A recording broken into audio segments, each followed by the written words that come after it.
The whole county told him that winter would break him, and now he knows why. An old veteran in a thick red and black buffalo-plaid flannel jacket built a strange straw dome on the frozen outskirts of Casper, Wyoming, praying it would save his herd when money couldn't. But when his loyal German Shepherd Ranger started growling at the wind-packed snow sealing the entrance, they dug through the drift and stepped inside. And what waited in that warm hush wasn't just shelter. It was an old survival truth everyone had laughed at. When the worst cold in decades finally hit, the modern barns began to fail, fuel ran out, vents froze, cattle started dropping, while his straw igloo held steady like a myth that refused to die.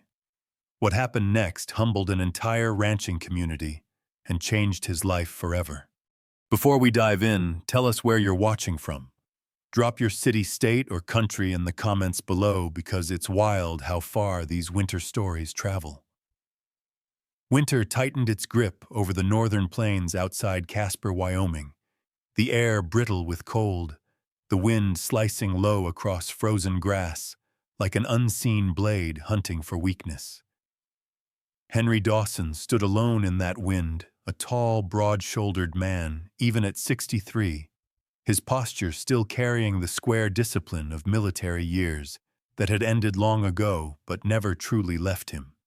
His face was deeply lined, not just by age but by seasons of endurance, sharp cheekbones, a jaw set permanently forward as if braced against something unseen, a graying beard kept short and practical, flecked with white like frost on iron.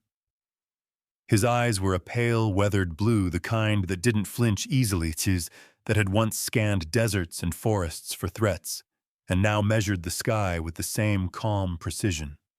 He wore the same thick red and black buffalo-plaid flannel jacket he had owned for years, its fabric softened by wear, yet stubbornly warm, layered over a faded thermal shirt, heavy work gloves stiffened by cold, and boots scarred from decades of labor.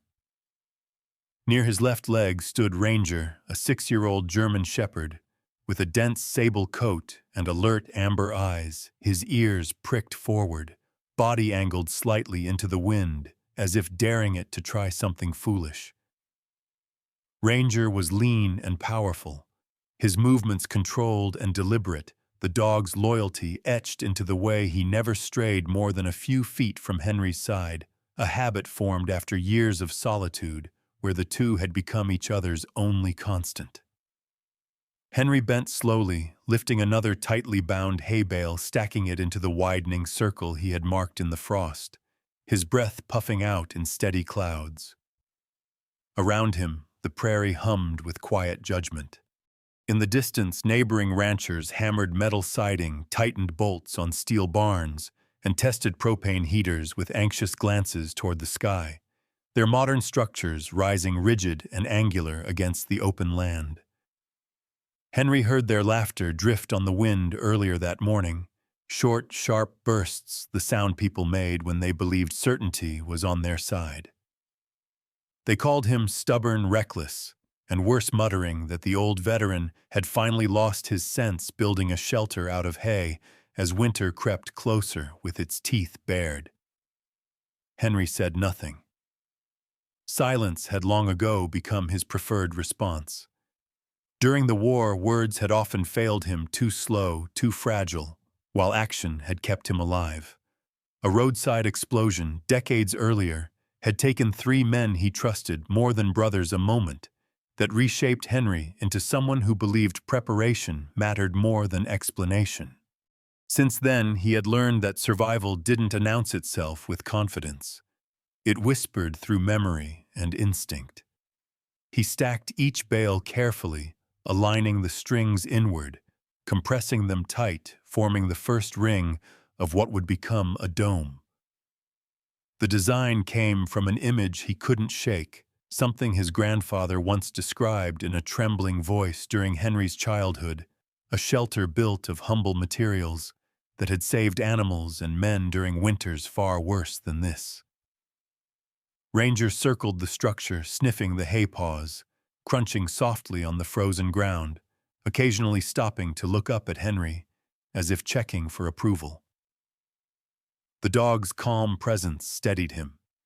Ranger had been with him since a snowstorm years ago when Henry found the half-starved pup tangled in barbed wire near the edge of his land, an encounter that mirrored Henry's own sense of abandonment in those years after the war. By midday, Jake Dawson arrived, his pickup crunching over the frozen dirt track. Jake was 27, tall but not as broad as his father, with a softer face and dark brown hair that curled slightly under his knit cap, his skin pale from months of winter light and long hours indoors. He carried himself with restless energy, the kind that belonged to someone who had seen too much, too young, but hadn't yet decided what to do with that knowledge. Fresh back from military service himself, Jake watched his father work with narrowed eyes, skepticism fighting with respect. He leaned against the truck, arms crossed inside his jacket boots, planted wide against the cold. "You know, there's a perfectly good barn back there," Jake said, nodding toward the property, his voice strained more by worry than mockery. Henry didn't stop stacking. "That barn fights the wind," he replied evenly. "This works with it." Jake exhaled sharply, the sound fogging the air, unconvinced but unwilling to argue further. He had grown up watching his father endure droughts, bad markets, and lonely winters without complaint, and something in Henry's certainty unsettled him now. A short time later, Tom Bradley rode over on horseback, a thick-set man in his 50s with a ruddy face, trimmed mustache, and the confidence of someone accustomed to being right.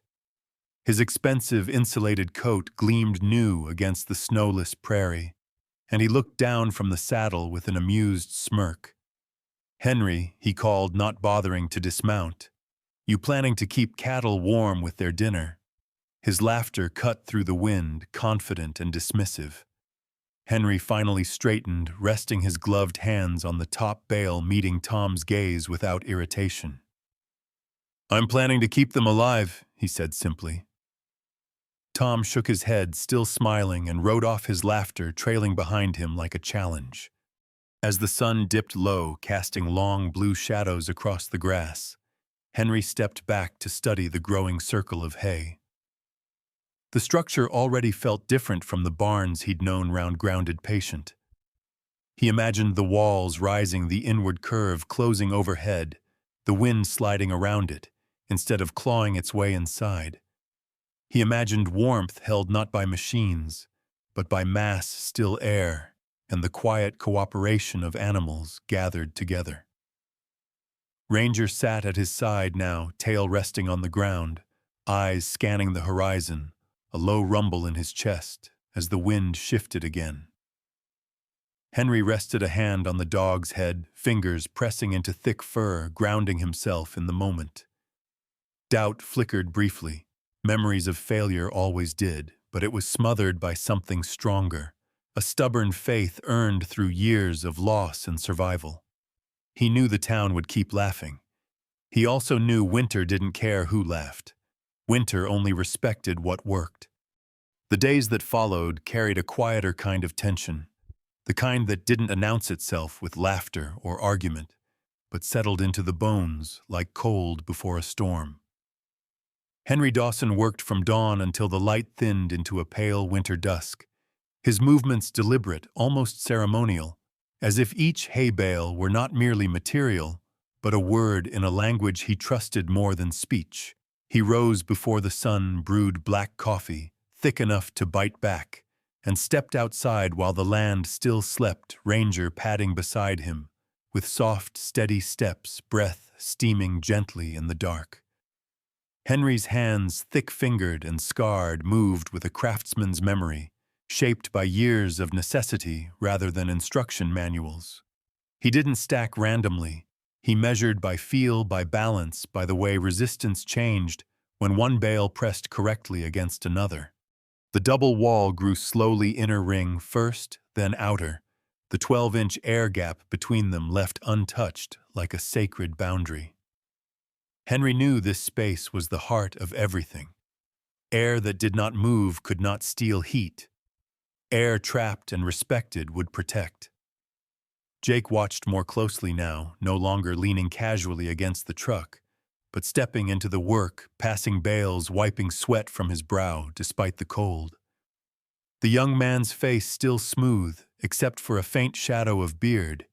He never quite bothered to shave clean, showed the strain of unasked questions. Jake had returned from war carrying a different kind of silence than his father's, one filled with restless doubt rather than hardened acceptance. He had learned procedures, protocols, and the comforting illusion that there was always a correct, approved way to build something. Watching Henry ignore all of that unsettled him. At midday, Sarah Collins arrived from the neighboring property, drawn by rumor more than curiosity. Sarah was in her early 40s, tall and narrow-shouldered, with wind-reddened skin and dark blonde hair pulled into a practical braid that brushed the collar of her worn brown coat.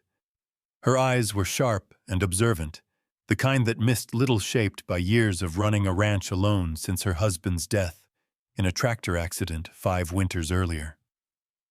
Loss had made her cautious, but not cruel, skeptical, but still capable of wonder. She stood at the edge of the circle, boots planted firmly, hands tucked into her pockets, watching Henry stack bales with quiet intensity. "You really think this will hold?" she asked eventually, her voice steady, not mocking. Henry paused, studying the sky as if it might answer for him. "I think it will bend," he said. "And things that bend don't break as easily." Sarah nodded slowly, considering that, then offered to send over extra straw if he needed it. There was no laughter in her tone, only respect edged with doubt. Ranger approached her, sniffed the air around her boots, then sat apparently satisfied. She smiled faintly at the dog reaching down to scratch behind his ears, and for a brief moment, Henry saw how loneliness softened people when they weren't being watched. Construction drew attention, whether Henry wanted it or not. Tom Bradley returned twice more, each visit shorter, his smirk fading into something closer to irritation. The dome rose higher, the walls curving inward now, overlapping bales offset carefully, so weight traveled downward instead of outward. Henry worked with the patience of someone who had learned the cost of rushing. In war, haste had killed men. Here it could kill animals. He angled the entrance southeast, measuring the turn by instinct and memory, narrowing it just enough to admit cattle single file. Jake finally asked the question he'd been holding back. "What if they're right?" he said quietly one evening, as they secured the upper courses. "What if it collapses, or traps heat the wrong way? What if this fails?" Henry didn't answer immediately. He pressed the last bale into place, stepped back and studied the curve the way it held itself without complaint. "Then we'll learn," he said. "But we won't learn anything building the same thing everyone else builds." That night, Henry lay awake longer than usual, listening to the wind scrape along the side of the house. Ranger's breathing slow and steady at the foot of the bed. Doubt crept in like frost along a window edge. He remembered the explosion, the sudden silence afterward, the weight of decisions made too late. He remembered promises he couldn't keep. But he also remembered winters when he'd survived on less trusted instincts over instructions and learned that silence often carried more truth than argument. By the 7th day, the dome closed at the top, a smooth organic curve rising 14 feet at its center, massive yet strangely gentle against the land. Henry spread straw thickly across the interior floor, 12 inches deep, each forkful placed with care, insulating the ground and preparing a bed that would absorb more than weight. Jake stood inside with him, the light dimmed and softened by the walls, the air already different, muted warmer by a margin that made Jake pause. "It's quieter in here," he said, surprised. Henry nodded. "Noise is heat escaping," he replied. "Same as fear." They moved the cattle in before nightfall, 42 cows and 1 bull, the animals entering hesitantly, At first, then settling as if guided by some older memory. The space filled with breath warmth, life. Outside, the wind picked up testing corners it couldn't find, sliding around the curve instead. Tom Bradley watched from a distance that evening, arms crossed, jaw tight. Something unsettled behind his eyes as his steel barn loomed rigid and angular behind him. Sarah returned once more, standing silently beside Henry, as snow began to fall in light tentative flakes, the dome already catching a thin white veil. "Looks like it belongs," she said softly. Henry said nothing. He rarely did when he felt closest to being understood. As darkness settled, the dome stood complete, not defiant, not proud, simply present, waiting. Winter was still gathering itself, but Henry felt a quiet certainty settle where doubt had been. He had built not just a shelter, but a statement made without words, trusting that silence, like still air, could hold more power than anyone imagined. The storm did not arrive with drama, but with a kind of dreadful patience, the way something ancient and confident announces itself only when escape is already impossible. Snow began falling before dawn, thick flakes tumbling sideways under a wind that grew sharper by the hour, erasing fences, roads, and landmarks until the world beyond the ranch dissolved into a white wall without depth or direction. By noon, the temperature plunged hard, the kind of cold that burned exposed skin in seconds and turned breath into brittle crystals. Henry Dawson stood at the window of his house, his broad silhouette still and unmoving, watching the land disappear. He did not reach for his coat. Not yet. Years ago, during a winter deployment overseas, he had learned the price of impatience, how men rushed into whiteout conditions and never returned. Survival, he knew, was not about bravado, but timing. Rangers sensed the shift long before the humans spoke of it, pacing the floor, with controlled agitation, nails clicking softly against the wood ears, swiveling toward sounds only he could separate from the wind's constant howl. Outside, the straw dome had already begun to change its windward side, collecting snow in deep sculpted drifts that rose steadily, pressing against the curved wall like a slow, deliberate embrace. Across the fields, Tom Bradley's steel barn stood rigid and angular, its clean lines now betrayed by the elements. Tom himself moved frantically between structures, a stocky figure hunched against the wind, his once proud posture bent by necessity. His face, usually flushed with confidence, had gone gray with strain, the trimmed mustache stiff with frost. Inside his barn, the ventilation fans screamed under the load of ice, then choked into silence one by one. Without airflow, moisture thickened the air, and the sharp smell of ammonia burned the lungs. Tom cracked a side door to let the barn breathe, but the opening became a knife wound, Arctic air slicing through stealing heat faster than the propane heaters could replace it. His cattle pressed together, eyes wide, coats damp, their breath rising in panicked clouds. Tom shouted orders to hired hands, his voice cracking frustration, bleeding into fear. He had trusted steel money modern systems, and now they demanded fuel attention, constant intervention. By contrast, the straw dome remained still, half buried now, its rounded back smoothing the wind rather than resisting it. Inside Henry's house, Jake paced, tension etched into his young face. He had changed into heavy gear twice already, ready to rush out, then stopped himself. "We should check them," he said, his voice tight. Henry shook his head once, slow and firm. "Not yet. We wait for the wind to lose its teeth."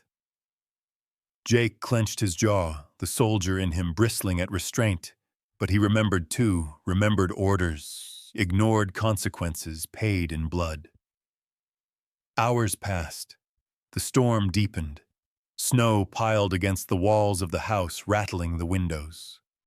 When the wind finally dropped from a scream to a sustained roar, Henry moved. He pulled on his flannel jacket, layered beneath heavier gear, and took the coil of rope from its hook.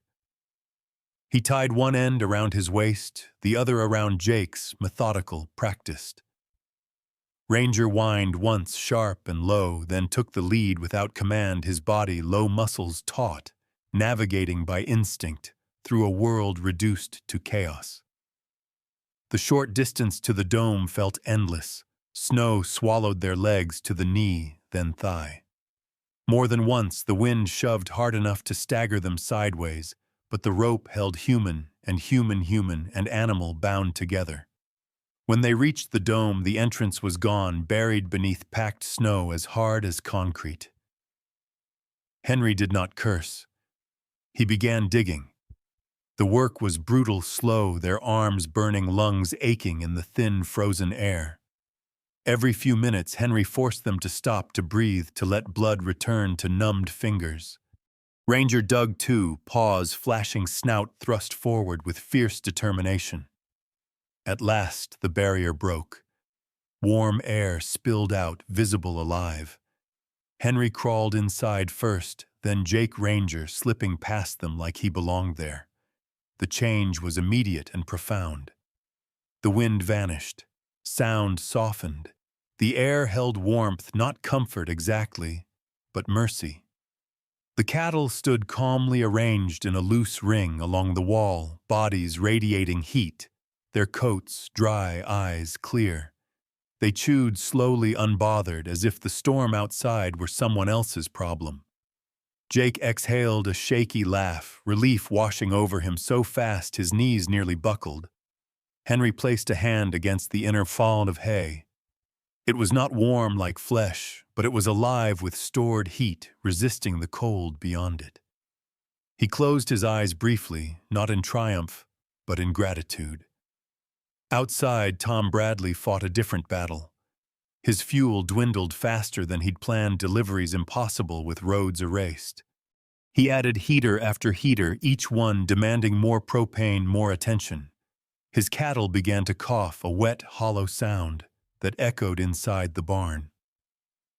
One animal went down near evening, refusing to rise, eyes glazed with exhaustion. Tom knelt beside it, his gloved hand trembling, as he felt the heat drain away, the weight of helplessness crushing his chest. He thought unwillingly of Henry's dome, of the quiet way it had stood there asking nothing. Sarah Collins watched the storm from her own property, worry etched into her sharp features.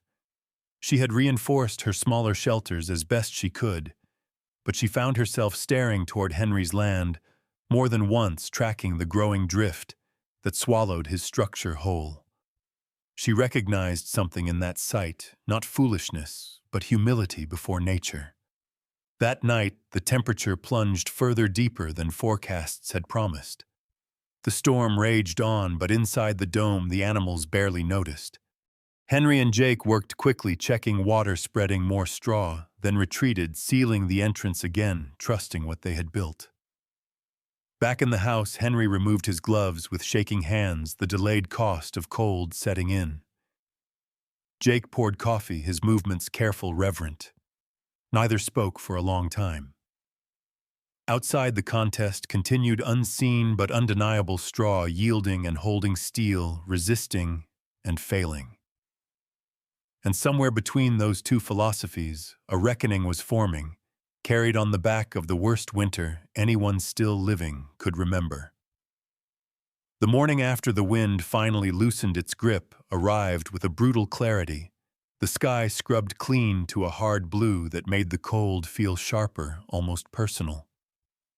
Snow lay packed and sculpted across the land drifts, hardened like bone, and the prairie looked less like a place meant for living than a testing ground designed to measure how much endurance a human could carry.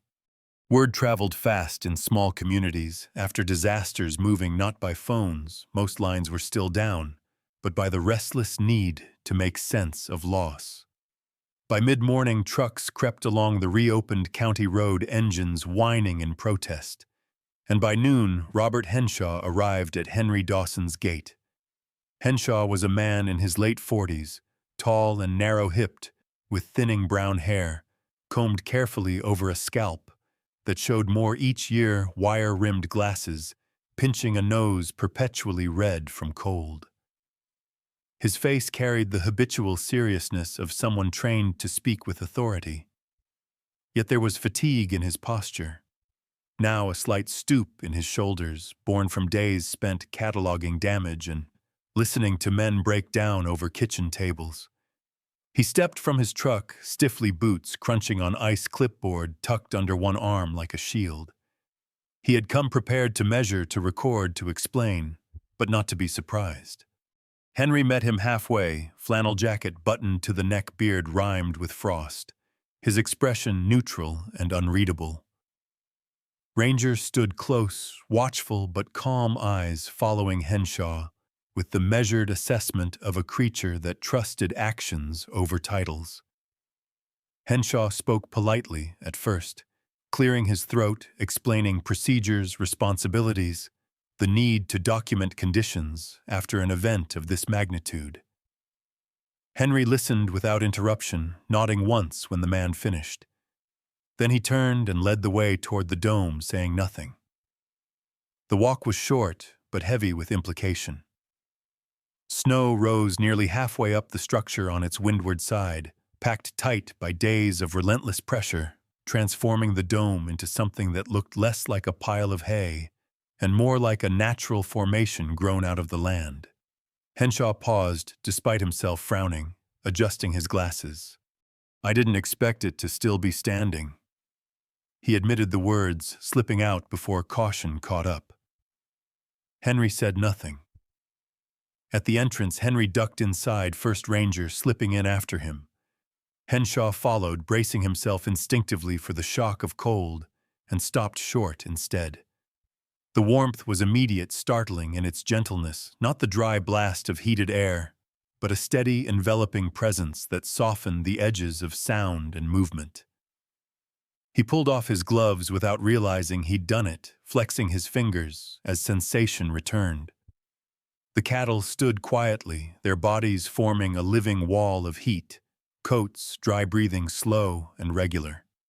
Henshaw's trained eyes scanned for signs of distress, condensation, frostbite, labored breathing, and found none. He checked his thermometer twice, then a third time, disbelief flickering across his face before settling into something heavier recognition. He walked the perimeter slowly, fingers brushing the inner wall, feeling warmth held where none should exist by conventional standards. "This shouldn't work," he murmured, not accusatory now, but unsettled. Henry watched him, arms folded loosely, the lines in his face deepening, not with satisfaction, but with a quiet sadness. Outside the dome, the reckoning continued. Tom Bradley stood beside his steel barn hat, pulled low shoulders sagging, counting losses with numb precision. His barn still stood, but it had cost him dearly. Propane tanks drained dry, fans ruined, 7 head lost, despite everything money and machinery could offer. His face looked older now, the ruddy confidence replaced by a gray pallor that clung stubbornly even as the sun rose higher. When he saw Henshaw's truck parked near Henry's land, something inside him twisted. Pride had always been his armor built over years of success and affirmation, and now it felt thin.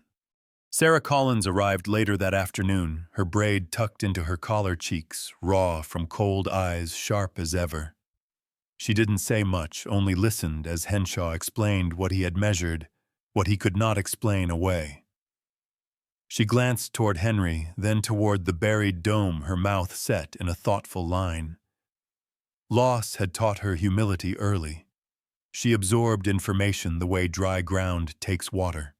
Other ranchers gathered at a distance, men with hollow eyes and cracked hands, some angry, some simply exhausted. Numbers began to circulate like a second storm, fuel costs, feed increases, animals lost. The arithmetic was unforgiving. Against that backdrop, Henry's figures sounded almost obscene in their simplicity. No fuel, minimal extra feed, no losses. Henshaw cleared his throat, standing slightly apart from the group, his clipboard forgotten at his side. He looked at Henry directly, then the authority in his voice replaced by something closer to candor. "I told people this was dangerous," he said. "I told them it violated every guideline we have." He paused, swallowing. "I was wrong." The words fell into the cold air and stayed there heavier than any snowfall. Silence followed, thick and uncomfortable. Henry shifted his weight, then spoke quietly. "You weren't wrong to be careful," he said. "You were wrong to laugh." Henshaw nodded, shame flickering across his features. Tom Bradley looked away, jaw tight, his hands curling into fists before relaxing again. The realization hurt more than the losses, the knowledge that certainty had blinded them, that expense had been mistaken for wisdom. Pride, it turned out, was the most fragile structure of all. As the group dispersed slowly, conversations hushed and unfinished, Henshaw lingered. He asked questions, now not challenges, but genuine inquiries about orientation, mass, airspace, snow load. Henry answered sparingly, not withholding information, but refusing to dress it up. "It's not clever," he said. "It's patient." That evening, as the sun dipped and the cold sharpened again, Henry stood alone near the Dome Ranger at his side, watching shadows stretch across the snow. He felt no triumph, only a weary resolve. Being right had never been his goal. Survival had been. If others learned from it, good. If not, winter would teach them again someday. Inside the house, Jake watched his father through the window, understanding at last that what Henry had built wasn't just a shelter for animals, but a quiet indictment of how easily men forgot what mattered when pride spoke louder than experience. Spring did not arrive all at once. It crept in cautiously, as if unsure it was welcome after the violence of winter, softening the edges of snowdrifts day by day and loosening the land's clenched fist. In that in-between season, when mornings still bit hard and afternoons hinted at mercy, men began showing up at Henry Dawson's property without invitations. They came in pickup trucks scarred by ice, on horseback, even on foot, when fuel was scarce, hats in hand, or pulled low shoulders, stooped not from age alone but from something newly learned. These were the same men who had laughed months earlier, who had pointed at a ring of hay and called it foolish. Now they stood quietly at the edge of the dome, eyes measuring, mouths closed, waiting. Henry did not greet them with speeches. He never did. He simply nodded once, the way soldiers acknowledge one another without ceremony, and went back to work, trusting that those who were meant to learn would watch closely enough.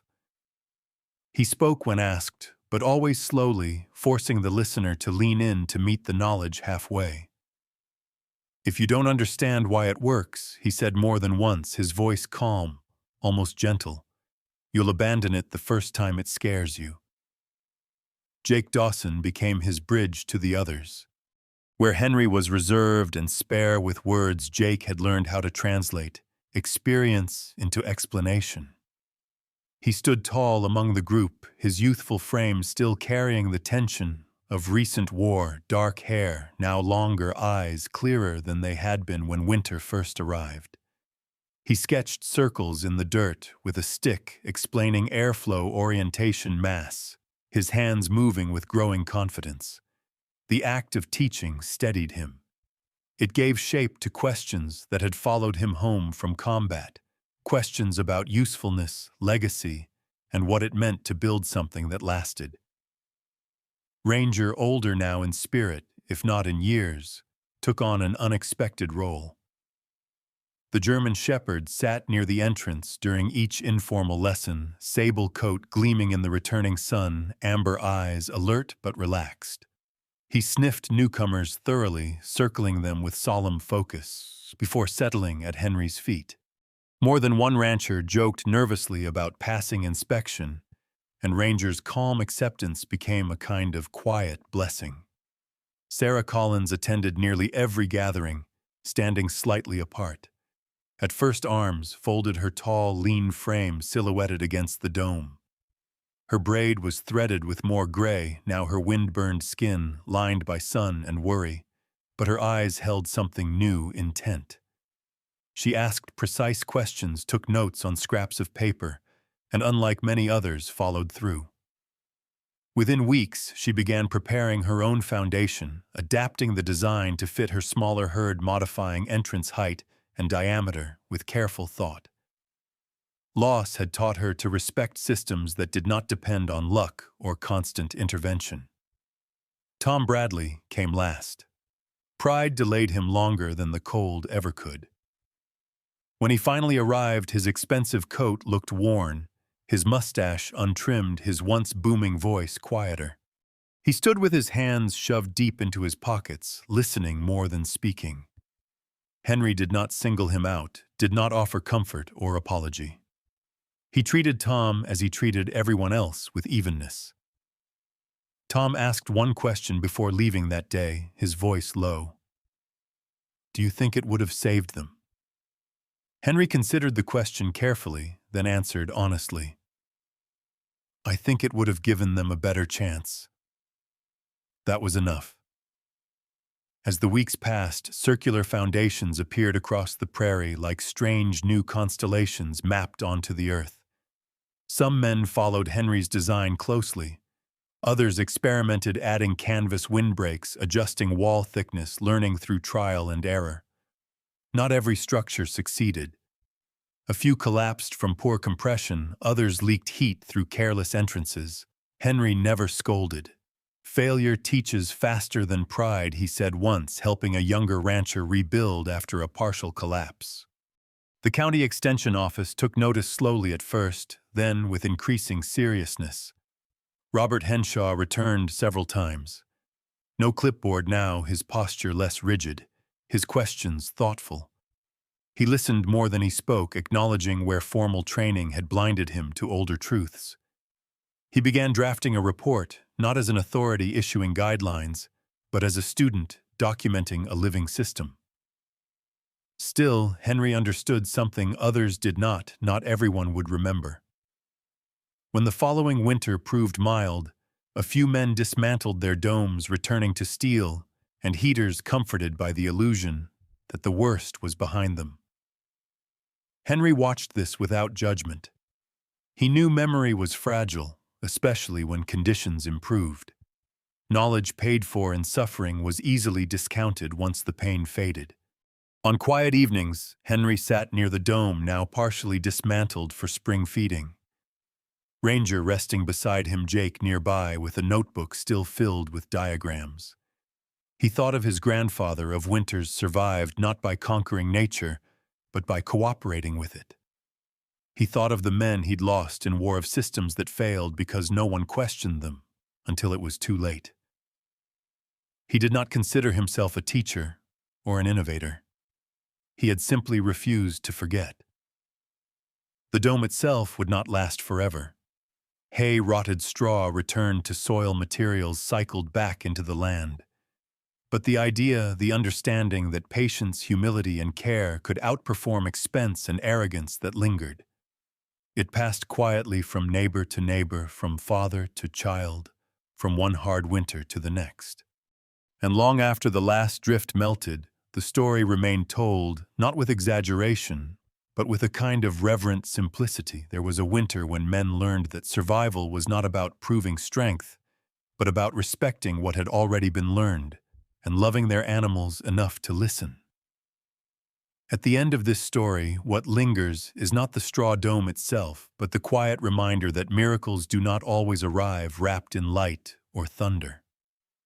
Sometimes God's work shows up as wisdom passed down through ordinary hands, patience that refuses to panic, and love that chooses care over pride. Henry did not pray for the storm to stop, and he did not ask for the cold to spare him.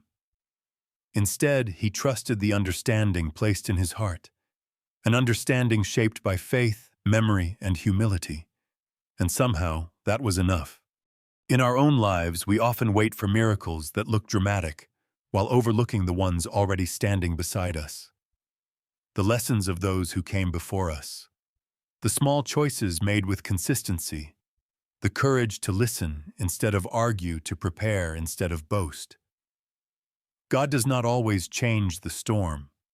Sometimes He teaches us how to build something that can endure it. If this story touched you, take a moment to reflect on what quiet wisdom you may have ignored in your own life. Maybe it's advice from a parent, a habit you once had, or a simple truth you abandoned while chasing something louder. Share this story with someone who might need that reminder today. Leave a comment and tell us where you're watching from and what lesson this story spoke to in your heart. And if you haven't already, subscribe to the channel so more stories like this can continue to be told. May God bless you, protect you, and guide you through every storm you face. May He grant you patience when the wind is loud, wisdom when the path is unclear, and peace in knowing that you are never walking alone.